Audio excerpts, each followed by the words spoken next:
അല്ല UDFിൻ്റെ യോഗം ചേർന്ന് മുഖ്യമന്ത്രി ലീഗ് ആയിക്കോട്ടെ എന്ന് തീരുമാനിച്ചാൽ അത് വേണ്ടെന്ന് ഞങ്ങൾ പറയില്ല. തിരഞ്ഞെടുപ്പ് ഫലം ഇതുവരെ വന്നിട്ടില്ല. മെയ് 4-ാം തീയതി വരെ കാത്തിരിക്കണം. ഇനിയും 9 ദിവസമുണ്ട്. അതിനു മുമ്പ് തന്നെ കോൺഗ്രസിൽ തമ്മിലടി തുടങ്ങിയിട്ടുണ്ട്. ആരാണ് മുഖ്യമന്ത്രി എന്നതിനെ ചൊല്ലി KC വേണുഗോപാൽ, രമേശ് ചെന്നിത്തല, VD സതീശൻ എന്നിവരാണ് ഇപ്പോൾ പോർക്കളത്തിൽ ഉള്ളത്. തമ്മിലടിയാണ്, പരസ്പരം പോർവിളിയാണ്, കാര്യങ്ങൾ മുന്നോട്ട് പോകുന്നുണ്ട്. അവസാനം ഹൈക്കമാൻഡ് ഇടപെട്ട് തീരുമാനമെടുക്കും എന്നാണ് കോൺഗ്രസ് നേതാക്കൾ പറയുന്നത്. ഹൈക്കമാൻഡ് ഇടപെട്ടാൽ അത് KC വേണുഗോപാലിന് അനുകൂലമായിരിക്കും എന്ന കാര്യത്തിൽ സംശയമേ ഇല്ല. അതുകൊണ്ട് ഹൈക്കമാൻഡ് ഇടപെടണമോ വേണ്ടയോ എന്ന കാര്യത്തിലൊക്കെ കോൺഗ്രസിനകത്ത് തർക്കം രൂക്ഷമാകും വരും ദിവസങ്ങളിൽ. അപ്പോഴും ഒരു കാര്യമുണ്ട്, റിസൾട്ട് ഇതുവരെ വന്നിട്ടില്ല. വോട്ട് ഇപ്പോഴും മെഷീനിൽ കിടക്കുകയാണ് എന്ന് പറയേണ്ടി വരും. അപ്പോഴാണ് കോൺഗ്രസിനകത്ത് തമ്മിലടി മൂർച്ഛിക്കുന്നത്. അതിനിടെ ഈ തമ്മിലടിക്കിടെ മുസ്ലിം ലീഗിൻ്റെ നേതൃയോഗം കോഴിക്കോട് ചേർന്നു. തിരഞ്ഞെടുപ്പ് അവലോകനമാണ്. യോഗത്തിന് പോകുന്നതിന് മുമ്പ് മാധ്യമപ്രവർത്തകരോട് PMA സലാം, മുസ്ലിം ലീഗിൻ്റെ സംസ്ഥാന ജനറൽ സെക്രട്ടറി, സംസാരിച്ചു. ഒരു മാധ്യമപ്രവർത്തകൻ ചോദിച്ചു, ഇനിയിപ്പോൾ മുഖ്യമന്ത്രി സ്ഥാനത്തേക്ക് മുസ്ലിം ലീഗ് നേതാക്കൾ വരുമോ എന്ന്. അപ്പോൾ PMA സലാം പറഞ്ഞ മറുപടിയാണ് ക്ലാസിക്. അല്ല UDFിൻ്റെ യോഗം ചേർന്ന് മുഖ്യമന്ത്രി ലീഗ് ആയിക്കോട്ടെ എന്ന് തീരുമാനിച്ചാൽ അത് വേണ്ടെന്ന് ഞങ്ങൾ പറയില്ല. അദ്ദേഹം പറഞ്ഞത് UDF ഒന്നിച്ചിരുന്ന് തീരുമാനിച്ച് മുഖ്യമന്ത്രിയാകണം മുസ്ലിം ലീഗിൻ്റെ ആരെങ്കിലും ഒരാൾ എന്ന് പറഞ്ഞാൽ അപ്പോൾ ഞങ്ങളത് സ്വീകരിക്കും എന്നാണ്. കാര്യങ്ങൾ എങ്ങോട്ടാണ് പോകുന്നത് എന്ന് മനസ്സിലായല്ലോ. മുസ്ലിം ലീഗിൻ്റെ നേതാവ് മുഖ്യമന്ത്രിയോ അതല്ലെങ്കിൽ ഉപമുഖ്യമന്ത്രിയോ ആകാൻ സാധ്യതയുണ്ട് എന്നതിൽ യാതൊരു തർക്കവുമില്ല.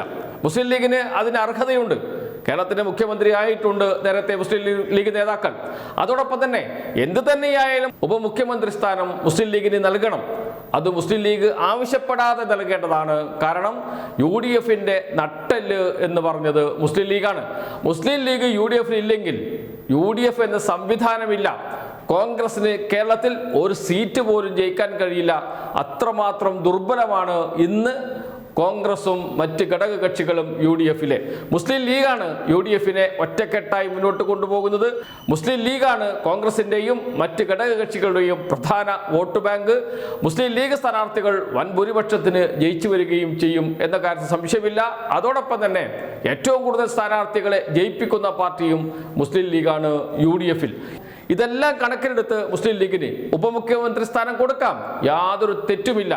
ഇപ്പോഴിതാ മുഖ്യമന്ത്രിയാണെങ്കിൽ പോലും മുസ്ലിം ലീഗിന് നൽകാൻ തയ്യാറാകുമോ UDF എന്ന സംശയം PMA സലാമിൻ്റെ വാക്കുകളിലുണ്ട്. കാരണം അദ്ദേഹം അത്തരം ഒരു മറുപടിയാണ് പറഞ്ഞിരിക്കുന്നത്. ട്രോളിയതാണോ, സീരിയസ് ആയി പറഞ്ഞതാണോ, ഗൗരവത്തോടെ തന്നെ അദ്ദേഹം പറഞ്ഞതായിരിക്കാനാണ് സാധ്യത. എന്തായാലും അതവിടെ കിടക്കട്ടെ. മുസ്ലിം ലീഗിന് മുഖ്യമന്ത്രി സ്ഥാനം അതല്ലെങ്കിൽ ഉപമുഖ്യമന്ത്രി സ്ഥാനം എന്ന രീതിയിലേക്ക് ചർച്ച പോവുകയാണ്. മുസ്ലിം ലീഗിന്റെ ലക്ഷ്യം ഉപമുഖ്യമന്ത്രി സ്ഥാനമാണ് എന്നതിൽ യാതൊരു തർക്കവുമില്ല. കോൺഗ്രസ് നേതാക്കൾ അത് അറിഞ്ഞ് മുസ്ലിം ലീഗിന് നൽകും എന്നാണ് മുസ്ലിം ലീഗ് നേതാക്കൾ നേരത്തെ പറഞ്ഞത്. കാരണം അത്തരമൊരു ചർച്ചയെ ആവശ്യമില്ല UDFിൽ. അത്തരമൊരു ചർച്ചയ്ക്ക് പോലും പ്രസക്തിയില്ല.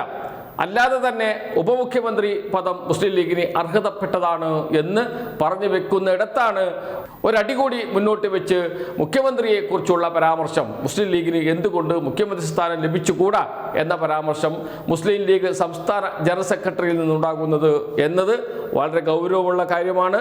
കേരളത്തിലെ രാഷ്ട്രീയ ചർച്ച എങ്ങോട്ടാണ് നീങ്ങുന്നത് എന്ന് സൂചിപ്പിക്കുന്നതാണ് PMA സലാമിൻ്റെ വാക്കുകൾ.